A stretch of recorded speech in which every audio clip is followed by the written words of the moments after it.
भाई मतलब एंटर करते ही एक छोटा सा प्रॉब्लम हो गया क्योंकि हेलो गाइस, स्वागत है आप सभी का एक और नए ब्लॉग में। और आज हम ट्रैवल करने जा रहे हैं थाईलैंड। भाई फाइनली हमारी पहली इंटरनेशनल ट्रिप थाईलैंड की स्टार्ट होने वाली है। पासपोर्ट अपने पास है और बोर्डिंग पास भी आ चुका है और इमिग्रेशन भी हो चुका है, सिक्योरिटी चेक इन भी हो चुका है और बैगेज भी मैंने ड्रॉप कर दिया है।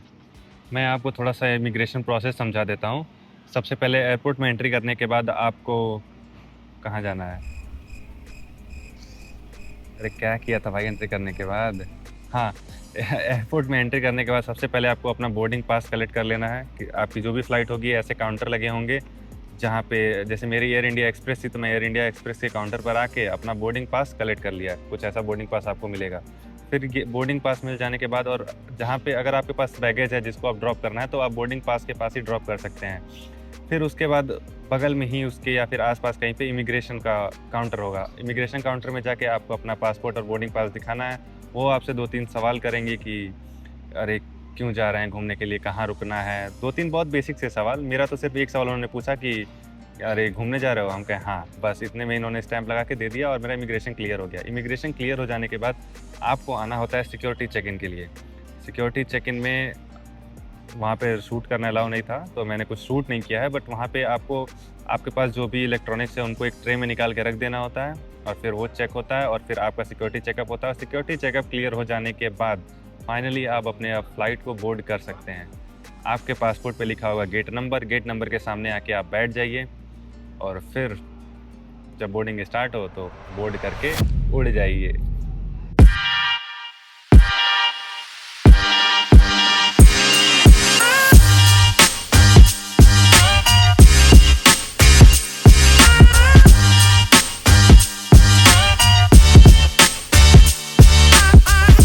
फाइनली हम लोग बैंकॉक में लैंड हो गए हैं और अभी एयरपोर्ट के अंदर ही हैं। और पहले हम लोग का हमारा इमिग्रेशन, एक तो भाई वहाँ जैसे ही हम फ़्लाइट से निकल के बाहर आए वहाँ पे कुछ पुलिस वाले थे जो रैंडम लोगों को अपने पास बुला ले रहे थे।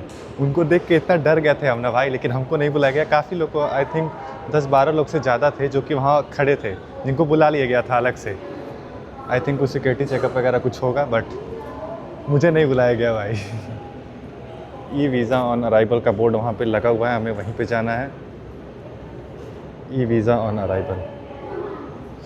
सो चलते हैं और देखते हैं कि क्या प्रोसेस है इंडियंस का यहाँ थाईलैंड में। एयरपोर्ट पर आते ही ऐसे आपको बहुत सारे यहाँ पे काउंटर लगे रहेंगे सिम वगैरह लेने के, लेकिन सिम आप अगर एयरपोर्ट से लेंगे तो काफ़ी महंगा पड़ने वाला है। बाहर एक स्टोर रहती है 7-Eleven, थाईलैंड की वो ग्रॉसरी स्टोर है, सुपर मार्केट है। वहाँ पर आपको ईज़िली और काफ़ी सस्ते में मिल जाएगा। और यहाँ पर एक्सचेंज कराने का तो बिल्कुल ना सोचे भाई, इंडिया से ही एक्सचेंज करा कराए क्योंकि यहाँ पे बहुत बेकार रेट मिलता है। वीज़ा ऑन अराइवल 110 मीटर पर है आगे, और आगे चल के हमें पता चलेगा हमारा प्रोसेस। सिर्फ आपको ये बोर्ड, इमिग्रेशन का बोर्ड देखते देखते आगे बढ़ते चलना है और आप पहुँच जाएंगे। फाइनली हमारा जो इमिग्रेशन प्रोसेस है भाई काफ़ी स्मूथ था यार। उन्होंने मुश्किल से 10 मिनट लगा, ज़्यादा क्राउड भी नहीं था, ज़्यादा भीड़ भी नहीं थी। और उन्होंने सिर्फ 2-3 से सवाल किए कि आप कितने दिन के लिए रुक रहे हो, कहाँ स्टे करने वाले हो और रिटर्न टिकट। सिर्फ यही 3 सवाल किए और फिर स्टैंप लग गया और निकल गए। 10 मिनट में सब कुछ हो गया भाई। अभी चलते हैं अपना बैगेज क्लेम करने के लिए और फिर यहाँ से हम लोग कैसे जाएंगे अपने होटल पे। इसके पास मेरे पास 2 ऑप्शन है, या तो कैब कर लें। कैब के लिए यहाँ पे 2 ऐप चलती है, एक बोल्ट है और एक है ग्रैब। और या तो पब्लिक ट्रांसपोर्ट से जाएं, मेट्रो से। मेट्रो मैं ट्राई कर रहा हूँ मेट्रो से ही जाने की, सो दैट थोड़ा सस्ते में हो जाए, क्योंकि जो ग्रैब वगैरह है उससे भी अराउंड 300 to 400 बात दिखा रहा है। और अगर लोकल टैक्सी से जाएंगे उससे तो 400-500 बात लग जाएंगे मेन सिटी जाने के लिए। लेकिन मेट्रो जो है वो सस्ती है, मतलब इनके कंपैरिजन में तो काफ़ी सस्ती है। तो हम लोग अभी पहले बैगेज उठाते हैं, लगेज उठाते हैं और फिर चलते हैं मेट्रो की तरफ। अभी मैं सिम वगैरह कुछ नहीं ले रहा हूँ यहाँ से। सिम हम लोग डायरेक्ट बाहर निकल के 7-Eleven से ही लेंगे। एयरपोर्ट पे भी आपको एक 7-Eleven मिल जाएगा, लेकिन वहाँ पे आपको सिम नहीं मिलता है। एयरपोर्ट छोड़ के किसी भी 7-Eleven में आप एंटर कर जाइए, आपको सिम ईजिली मिल जाएगा पासपोर्ट दिखा के। बैगेज क्लेम करने के बाद जब हम लोग बाहर निकलेंगे तो बाहर बोर्ड्स लगे हुए हैं कार रेंटल के, ग्रैब जो यहाँ की है वहाँ का, पिकअप वगैरह, मेट्रो का। यहाँ पर लगा हुआ है कि कार पार्किंग कहाँ है, पब्लिक ट्रांसपोर्ट किधर है और फिर कार रेंट कहाँ कर सकते हैं। और एयरपोर्ट की रेल लिंक, मुझे यहीं जाना है, एयरपोर्ट रेल लिंक। जो यहाँ का एयरपोर्ट रेल लिंक है वहाँ से हमें ईजिली मेट्रो मिल जाएगा। तो हम लोग मेट्रो का ही टिकट लेंगे ताकि हमें ईजी पड़े, और ग्रैब से करने पे 300 या 400 बात लगेंगे, और मेट्रो से ईजिली 60 to 70 बात। समझ में है कि 4th टॉप फ्लोर है, 3rd फ्लोर, 2nd फ्लोर, ये 1st फ्लोर, बी जो है ये ग्राउंड फ्लोर है। शायद नीचे जाने पे मिलेगा यार, ये थोड़ा सा कंफ्यूजिंग है, बट नीचे जा रही है ये वाली जो है, ये नीचे जा रही है गाइस। सो अभी नीचे जाके देखते हैं कि मेट्रो मिल जाए यार। ये ऐसी सिटी लाइन दिख जाएगी, फिर आगे इसमें कंटिन्यू करना है, हम लोग इससे चलते हैं भाई, जब ये बना है for the comfort.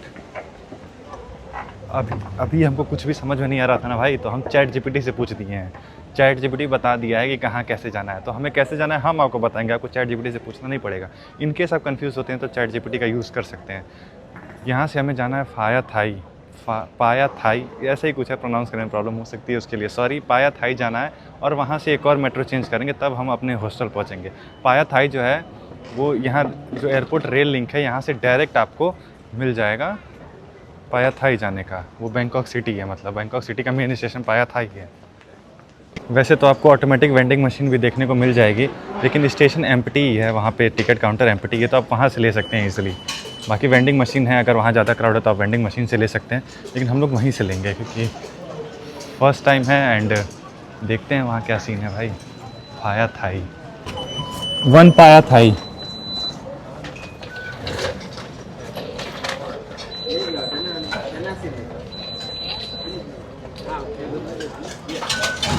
Thank you. พี่ไปอันนี้เอาแตะออกให้หน่อย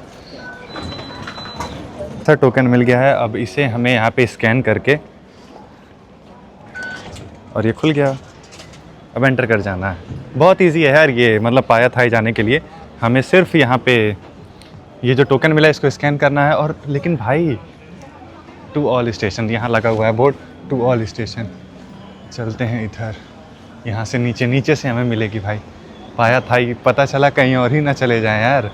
और लास्ट में लिखा हुआ है पाया थाई, जहाँ मुझे जाना है यहाँ पे लास्ट में, और हमारा शायद ये लास्ट स्टेशन होने वाला है। यहाँ पे काफ़ी साइलेंस है, इसलिए थोड़ा धीरे धीरे बोलना पड़ रहा है। और फ़िलहाल हम लोग इस मेट्रो स्टेशन पर आ गए हैं, और ये है हमारा कॉइन।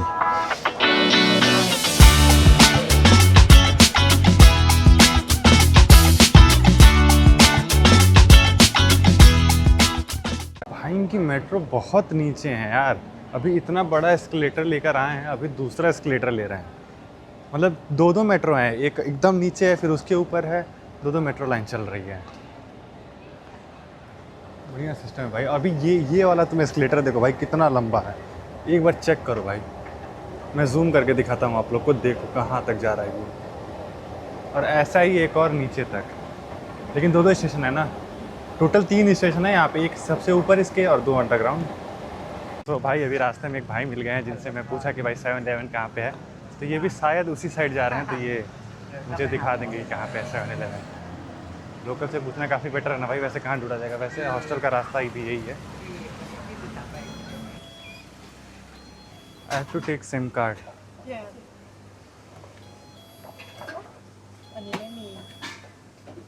भाई यही ले लेते हैं यार, ये 400 बात में 8 दिन का रहेगा और अनलिमिटेड डाटा है। फाइनली सिम परचेज़ कर लिया है, ऑलमोस्ट एयरपोर्ट रेट से लगभग 200 बात सस्ता मिला है, और 8 दिन का अनलिमिटेड है भाई। मैं जो प्लान ढूंढ रहा था वो नहीं मिल रहा था, उसके लिए आपको क्लुक से ऑनलाइन अगर बुक कर आएंगे तो आपको ना ये 200 में 200-250 रुपये में 200-250 बात यहाँ का, और इंडिया का लगभग 500 रुपये, 520 रुपये में आपको मिलता है 15 दिन का 50 GB डाटा। तो 50 GB मोर देन इनफ है भाई एक हफ्ते के लिए। वो तो यहाँ पे वो प्लान ही नहीं था, तो मुझे 8 दिन का अनलिमिटेड लेना पड़ा, जो कि 400 बात का पड़ा, थोड़ा महंगा पड़ा इंडिया से। अगर हम इंडिया से वो बुक कर आए होते तो शायद 300 रुपये सस्ता पड़ता, बट ठीक है भाई, सह लेंगे थोड़ा।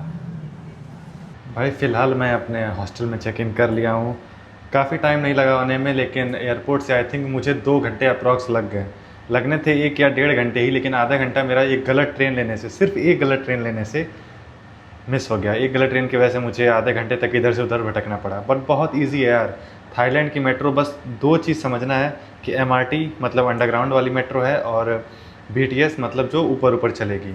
हमें वहाँ से BTS लेना होता है पाया थाई का, फिर वहाँ से सियाम का, सियाम से हमें लेना है साला ढींग का, फिर वहाँ से मतलब आप सियाम थाई मेन है, सियाम थाई आ जाएंगे ना, फिर वहाँ से आपका जहाँ पे नियर बाई हॉस्टल है वहाँ पे आप सर्च करके जा सकते हैं। मेन वहाँ से डायरेक्ट आती है सियाम थाई, और सिर्फ 45 बात में भाई, सिर्फ 45 बात में। वहाँ से मेरी जो कैब दिखा रही थी वो अप्रॉक्स 400 बात दिखा रही थी। तो बहुत सारे अगर पैसे सेव करने हैं तो पब्लिक ट्रांसपोर्ट यूज़ करिए और मेट्रो।